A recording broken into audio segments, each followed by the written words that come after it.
Weight gain causes क्या हैं और किस तरह से वेट गेन होता है? जो इसकी मोटी मोटी कॉजेज़ हैं उसके अंदर ये है कि खाने की ज़्यादती, जंक फूड का इस्तेमाल, बहुत ज़्यादा कार्बोहाइड्रेट जो कैलोरीज रिक्वायर्ड हैं उससे ज़्यादा हम खा लेते हैं और वो आहिस्ता आहिस्ता जिसम जो सेंट्रल ओबेसिटी है यानी कि पेट के ऊपर फैट है वो ज़्यादा रिस्की है। क्या ट्रीटमेंट है अगर कोई मोटा हो जाता है, क्योंकि आजकल इंजेक्शंस भी आ गए हैं, मेडिसिन भी हैं, लोग मेडिसिन। वज़न की कमी के अंदर पहली बात तो यही है कि हमें लाइफस्टाइल को मॉडिफाई करना है। कोई भी ट्रीट बगैर सर्जरी के एंडोस्कोपी करके हम मैदे में कुछ बैलून रखते हैं, जब आप शाम को आके लेट नाइट दोबारा खाते हैं और हम दोबारा खा के सो जाते हैं। बिस्मिल्लाहिर्रहमानिर्रहीम, अस्सलाम वालेकुम। QAS पॉडकास्ट में आपको खुशामदीद कहते हैं। This is me your host Sadia Bukhari.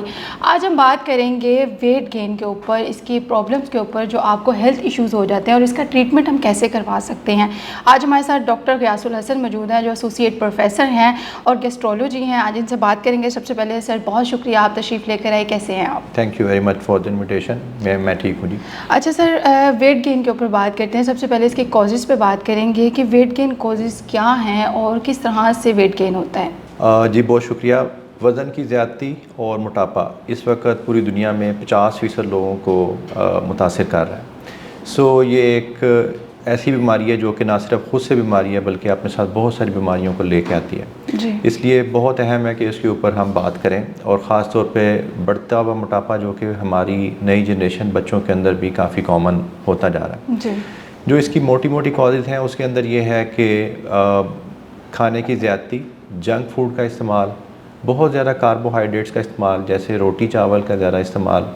हमें बचपन से ये बताया जाता है कि आप अब रोटी खा के स्कूल जाओ, दरमियान में कुछ नहीं मिलेगा, दोपहर को आके अच्छे तरीके से रोटी खाओ, अब हमें और कुछ नहीं मिलेगा। जी।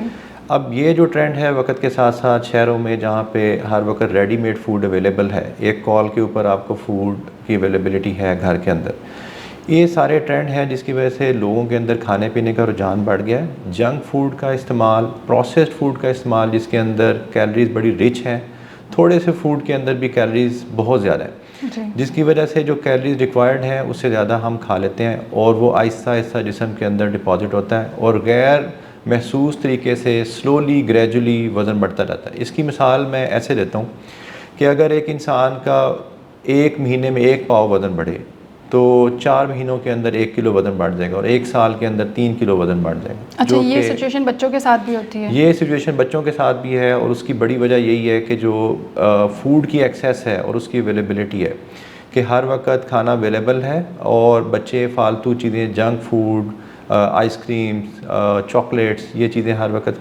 इस्तेमाल करते रहते हैं, कैंडीज वगैरह। अच्छा, जो डॉक्टर साहब ये बताइएगा, जो बच्चे छोटी उम्र में ही हेल्दी होते हैं और पेरेंट्स कहते हैं कि बच्चों को जिम नहीं लेकर जाना, एक्सरसाइज नहीं करवानी, और चॉकलेट्स भी खा रहे हैं, जंक फूड में भी बहुत ज़्यादा इन्वॉल्व है, ख़ास तौर पे कोल्ड ड्रिंक का इस्तेमाल बहुत ज़्यादा कर रहे हैं, क्या छोटी उम्र में बच्चे जो हैं वो जिम ज्वाइन कर सकते हैं? अगर हेल्दी हैं वो किस तरह से अपने आप को नॉर्मल कर सकते हैं? पेरेंट्स क्या हेल्प कर सकते हैं? पहली तो बात यह है कि उनकी ईटिंग हैबिट्स जो हैं उसको कंट्रोल करने की बहुत ज़्यादा ज़रूरत है। आप नोटिस करें कि आपका बच्चा क्या खा रहा है। अगर वो जंक फूड, कोल्ड ड्रिंक्स का इस्तेमाल जैसे कि आपने बताया, चॉकलेट्स, कैंडीज़, प्रोसेस फूड बहुत ज़्यादा इस्तेमाल कर रहा है, पिज़्ज़ाज़ वगैरह ले रहा है, तो जो कि हाई कैलोरिक डाइट है, आप इसको शिफ्ट करें टू लो कैलोरिक डाइट। उसकी खुराक के अंदर फल, सब्जियां, सैलड, रोटी चावल का इस्तेमाल कम, मीठे वाली चीज़ें सब कम करें और उसको फ़िज़िकल एक्टिविटी में इंगेज करें। बच्चों के लिए जिम इन पर्टिकुलर जाना कोई बहुत ज़रूरी नहीं है, मगर ये है कि अगर आपका बच्चा खेलता है, भागता है, साइकिल चलाता है, फुटबॉल खेलता है,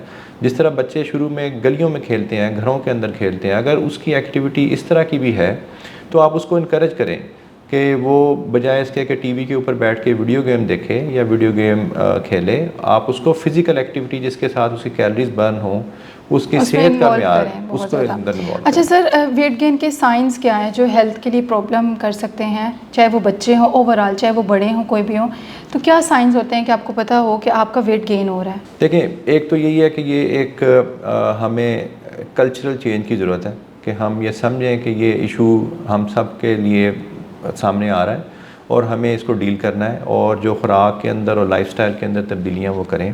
और जैसे जैसे वज़न की ज़्यादती आती है, मैंने जैसे शुरू में कहा कि ना सिर्फ खुद से एक बीमारी है बल्कि अपने साथ बहुत सारी बीमारियों को लेके आती है, जिसकी शुगर एक बहुत बड़ा मसला है कि हम में से हर तीसरा बंदा डायबिटिक है या प्री डायबिटिक है, यानी कि शुगर उसके दरवाजे के ऊपर खड़ी है, अगर वो एहतियात नहीं करेगा वजन शुगर जैसे बढ़ेगा जी शुगर शुगर आ जाएगी, ठीक है। नंबर 1। नंबर 2, कोलेस्ट्रॉल और ट्राइग्लिसराइड की ज़्यादती आ जाएगी, और अगर हम इसको कंट्रोल नहीं करेंगे तो आहिस्ता आहिस्ता हार्ट के इश्यूज़ जैसे हार्ट अटैक, फालिज के अटैक्स ये आएंगे।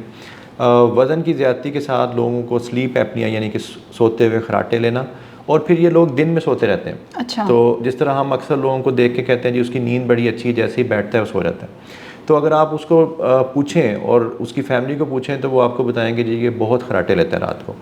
तो उन लोगों की डे टाइम के ऊपर वर्क परफॉर्मेंस ख़राब हो जाती है, वो बैठे बैठे सो जाते हैं, ड्राइविंग करते हुए सो जाते हैं, और ये भी मोटापे का एक समझने के कॉम्प्लिकेशन है। ठीक है। इसी तरह कैंसर्स का रिस्क, कोलन के कैंसर, लिवर के कैंसर का रिस्क बहुत बढ़ जाता है। ठीक है। और हमारे यहाँ फैटी लिवर डिजीज़ अगर आप पेशेंट्स देखें मेदे जिगर के, तो हर दूसरा मरीज़ कहता है कि जी मेरा जिगर फैटी है।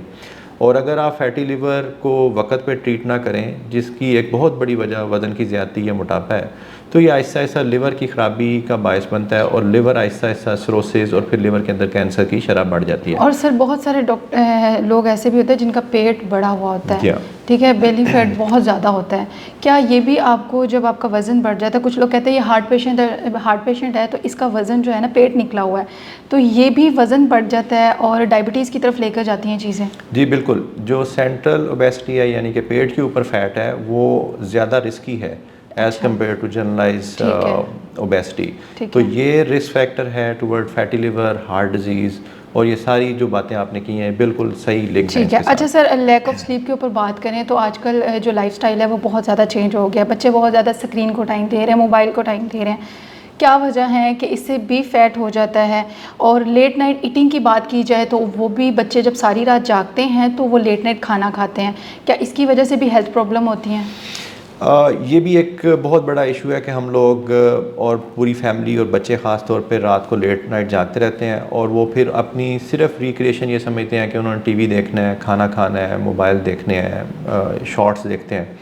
और ये जो ट्रेंड है, बच्चे बैठ के कोई फ़िज़िकल एक्टिविटी नहीं करते और खाते रहते हैं। फूड अगेन बहुत रिच है, और ये आहिस्ता आहिस्ता नींद की कमी और हार्मोन्स की डिस्टर्बेंस ख़ास तौर पे बड़ों के अंदर, स्पेशली कॉर्टिसोल के साथ इसका बड़ा ज़्यादा लिंक है। तो बड़े भी सारी रात जागते रहते तो हैं। उसकी वजह से जब आप स्लीप साइकिल आपका डिस्टर्ब होता है तो ये भी एक बहुत बड़ा रिस्क फैक्टर है फॉर वेट गेन। ठीक है। अच्छा सर, किस तरह से बेहतर कर सकते हैं? जैसे अभी आपने बताया कि हार्मोन्स भी चेंज हो जाते हैं, लेट नाइट हम ईटिंग भी करते हैं, हम अपने लाइफस्टाइल में कौन से ऐसे चेंजेस लेकर आ सकते हैं जिससे हमारा वेट गेन जो है वो कम हो जाए? देखें, इसके अंदर जो प्रिंसिपल है वो वही है कि हमें अपनी ज़िंदगी के जो रोज़मर्रा के मामूलात हैं उनको तब्दील करना होगा। जो फूड है उसको हाई कैलोरिक डाइट से लो कैलोरिक डाइट पे लेके जाना होगा। फल, सब्जियां, सलाद, चिकन, फ़िश, इन चीज़ों को अपनी खुराक में शामिल करना होगा। ठीक है। जो हाई कैलोरिक डाइट्स हैं जैसे कि कार्बोहाइड्रेट्स, रोटी, चावल, मीठा, चिकनाई वाली चीज़ें, फ़ैट्स जो हैं, इन सब को कम करें। फ़ैट्स के लिए हमें चाहिए कि देसी बनास्पति घी, मक्खन, मलाइयाँ, इन सब को बंद करें। फ़ैट के लिए अगर हमें कोई चीज़ ऑयल इस्तेमाल करना है तो बहुत थोड़ी क्वांटिटी में हो, अनसैचुरेटेड फ़ैट्स हों जैसे कनोला ऑयल है, कॉर्न ऑयल है, और इनकी भी मिकदार कम से कम रखें। और जो इस्लाम का प्रिंसिपल है कि आप पेट को 3 हिस्सों में तकसीम करें, एक हिस्सा हवा के लिए, एक हिस्सा पानी के लिए, एक हिस्सा खुराक के लिए। तो हम मरीज़ों को ये कहते हैं कि आप भूख रख के खाना खाएं। जब आप स्लो खाएं, भूख रख के खाना खाएं, तो आहिस्ता आहिस्ता आपका वेट गेन करने की टेंडेंसी कम होगी। फ़िज़िकल एक्टिविटी बढ़ाएं, एटलीस्ट 30 to 40 मिनट्स वॉक हफ्ते में 4 से 5 दिन ज़रूर करें। कोई भी फ़िज़िकल एक्टिविटी जो आपको पसंद है आप इसको ज्वाइन करें और एक सेहतमंद ज़िंदगी की तरफ आएँ। और वज़न के ऊपर नज़र रखें, ये वज़न बड़ा स्लो बढ़ता है और आपको साइलेंट साइलेंट है। अच्छा, अभी आपने बताया कि नेचुरल चीज़ों की तरफ आए, वेजिटेबल और सैलड का इस्तेमाल करें, लेकिन बहुत सारे लोग ऐसे हैं जो इन चीज़ों से अवॉइड करते हैं। वो कहते हैं बिल्कुल खाना पीना छोड़ दो और डाइट इस तरह की करो कि सुबह का नाश्ता भी नहीं करते और दोपहर भी भूखे रहते हैं। क्या रिकमेंड करेंगे कि ये वाली डाइट करनी चाहिए? देखें, डाइटिंग के बहुत सारे प्रिंसिपल्स हैं, मगर एक प्रिंसिपल ये है कि आप किसी भी इंसान को लंबे अरसे के लिए भूखा नहीं रख सकते। ठीक है। उसको भूखा रखने के साथ बहुत सारे उसके साइड इफ़ेक्ट्स जो आते हैं वो लोग डिस्कस नहीं करते, जैसे कि आयरन की कमी, विटामिन B12 की कमी, उससे बाल गिरने लग जाते हैं, डिप्रेशन बहुत कॉमन है इस तरह के लोगों के अंदर। मतलब आपको भूखा स्टिल नहीं रहना चाहिए। जी हाँ, आप अपनी डाइट को मॉडिफाई करें, पेट को बाहर वाला अपने मैदे को फिल करना है, मगर आप फिल करें उन चीज़ों के साथ जिनकी कैलोरिक वैल्यू कम है। ठीक है। जैसे कि हमने शुरू में जिक्र किया कि सैलड लें, फ्रूट लें, फ़िश और चिकन का इस्तेमाल बढ़ाएं, रोटी चावल तो मीठा खाली चिकना पेट कम ना है, करें, लेकिन चीज़ों को आप बैलेंस करके और चलें। थोड़ा थोड़ा बार बार खाएं। ये जो हमारा कॉन्सेप्ट है ना कि अभी हमने खा लिया तो अगले 6-8 घंटे हमने कुछ नहीं खाना। अच्छा, थोड़ा थोड़ा बार बार खाएं से क्या मुराद है, ये भी एक्सप्लेन कर दें कि कितने घंटे बाद थोड़ा थोड़ा खाएं। देखें, अगर कोई इंसान जिस तरह एक हेल्दी लाइफस्टाइल है उसमें यह है कि अगर आपने नाश्ते में चौथाई हिस्सा रोटी का और एक उबला हुआ अंडा और एक चाय का कप बगैर चीनी के ले लिया है, तो आप 2 घंटे के बाद कोई सैलड ले सकते हैं, कोई सीजनल फ्रूट ले सकते हैं, चाय बगैर चीनी के और स्किम्ड मिल्क के साथ ले सकते हैं। ठीक है। कोई स्नैक ले सकते हैं, ड्राई फ्रूट ले सकते हैं। तो आप थोड़ा सा 2 घंटे के बाद कुछ ना कुछ लें, ठीक है, ताकि आपको लंबा फाका भी ना करना पड़े और ये एहसास भी ना रहे कि जी आपका मैदा खा लिया। ठीक है। तो इस चीज़ से हमें बाहर आना होगा कि अभी हमने एक ही दफ़ा में खा लिया, अब शाम तक हमने कुछ नहीं खाना।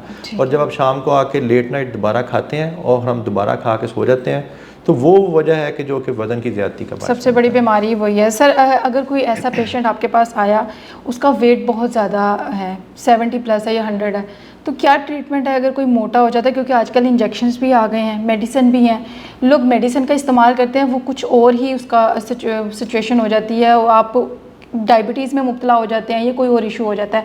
इस पर भी ज़रा शॉर्ट सा आंसर दीजिएगा कि ट्रीटमेंट इसका क्या है। ये बड़ा अहम आपका सवाल है कि लोग हमें पूछते हैं कि हम वज़न तो गेन हो गया, अब इसको लूज़ कैसे करें। वज़न की कमी के अंदर पहली बात तो यही है कि हमें लाइफस्टाइल को मॉडिफाई करना है। कोई भी ट्रीटमेंट, चाहे वो इंजेक्शन है, चाहे वो सर्जरी है, चाहे वो कोई और ट्रीटमेंट है, वो फेल है अगर हमें लाइफस्टाइल को चेंज नहीं करते। तो लाइफस्टाइल चेंजेस के अंदर डाइट की चेंजेस हैं, एक्सरसाइज है, ये दोनों चीज़ें हमें हर जो ओबेसिटी का ट्रीटमेंट है या वज़न की ज़्यादती का ट्रीटमेंट है उसका एक एसेंशियल पिलर है। उसके बाद आ जाते हैं इंजेक्शन जो GLP-1 एनालॉग्स हैं मार्केट में अवेलेबल हैं, बहुत सारे लोग भी बगैर प्रेस्क्रिप्शन के भी यूज़ कर लेते हैं। बेहतर यह है कि डॉक्टर से कंसल्ट करें। नंबर 1, ये दवाइयाँ मौसर हैं, मगर ये है कि ये सब के लिए नहीं है और डॉक्टर की एडवाइस के साथ लें। ये बिल्कुल मौसर एक ट्रीटमेंट है और मोटापे में और इसका कोई साइड इफेक्ट नहीं है। देखें, कोई भी दुनिया की दवाई, इवन के कोई विटामिन, पैनाडोल की गोली भी, पैरासीटामोल की गोली भी साइड इफेक्ट के बगैर नहीं है। इसीलिए मतलब लाइट से ऐसे जो लोगों को साइड इफेक्ट होते हैं डॉक्टर के बगैर ही इस्तेमाल कर लेते हैं, वो तो और बात है। जी हाँ, डॉक्टर के मशवरे से करें। इसके अलावा कुछ नई ट्रीटमेंट्स हैं जो कि मैं ज़रूर बताना चाहूँगा। उसमें ये है कि कुछ ऐसे लोग हैं जो कि जिनको इन सारी चीज़ों से फ़ायदा नहीं हो पाता, उसके अंदर फिर कुछ एंडोस्कोपिक ट्रीटमेंट्स हैं जिसके अंदर बगैर सर्जरी के एंडोस्कोपी करके हम मैदे में कुछ बैलून रख देते हैं जो कि 6 महीने से 1 साल तक रह सकता है। कुछ बैलून ऐसे आ गए हैं जो कि बगैर एंडोस्कोपी के आप स्वॉलो करते हैं, मैदे में जाके फूल जाते हैं और वो ऑटोमेटिकली डिज़ोल्व हो जाते हैं। ठीक है। उसके साथ भी कोई 10% वेट लॉस हो सकता है। इसी तरह एक एंडोस्कोपिक स्लीव गैस्ट्रोप्लास्टी एक नया ट्रीटमेंट है जिसके अंदर एंडोस्कोप की मदद से बगैर किसी कट के मैदे को कोई 50% छोटा कर दिया जाता है। उससे भी सस्टेन्ड वेट लॉस है कोई तकरीबन 20%। ठीक है। तो वेट लॉस के अंदर सबसे बड़ा चैलेंज है वो है सस्टेन्ड वेट लॉस, कि हम शुरू में अगर किसी ट्रीटमेंट से वेट लूज़ करते हैं तो लोग दोबारा वेट गेन की तरफ आ जाते हैं। तो सस्टेन्ड वेट लॉस का जो कंसेप्ट है कि जी मुस्तकिल वज़न मुतवातर कम रहे, वो बड़ा अहम है। और उसमें जो एंडोस्कोपिक ट्रीटमेंट है ये बड़ा सेफ़ है और इसके साथ जो इश्यूज़ बाकी चीज़ों के साथ आते हैं वो जनरली नहीं है। हाँ, कुछ लोग फिर जो बहुत सुपर ओबीस हैं जो कि इन सारी चीज़ों से वक्ती तौर पे बेहतर होते हैं मगर मुस्तकिल बेहतर नहीं हो पाते हैं, उनके अंदर सर्जरीज की ऑप्शन अवेलेबल है। ठीक है sir, thank you so much, आपने टाइम दिया। और अगर आप अपनी सेहत का ख्याल रखना चाहते हैं तो सबसे पहले अपना जो स्लीपिंग टाइम है उसको दुरुस्त करें और जो लेट नाइट ईटिंग है इससे ज़रा अवॉइड करें, लाइफस्टाइल को जो है वो चेंज करें, फिर ही आप अपनी सेहत का ख्याल रख सकते हैं। इसी के साथ सादिया बुखारी को इजाज़त दीजिए। अल्लाह हाफिज़।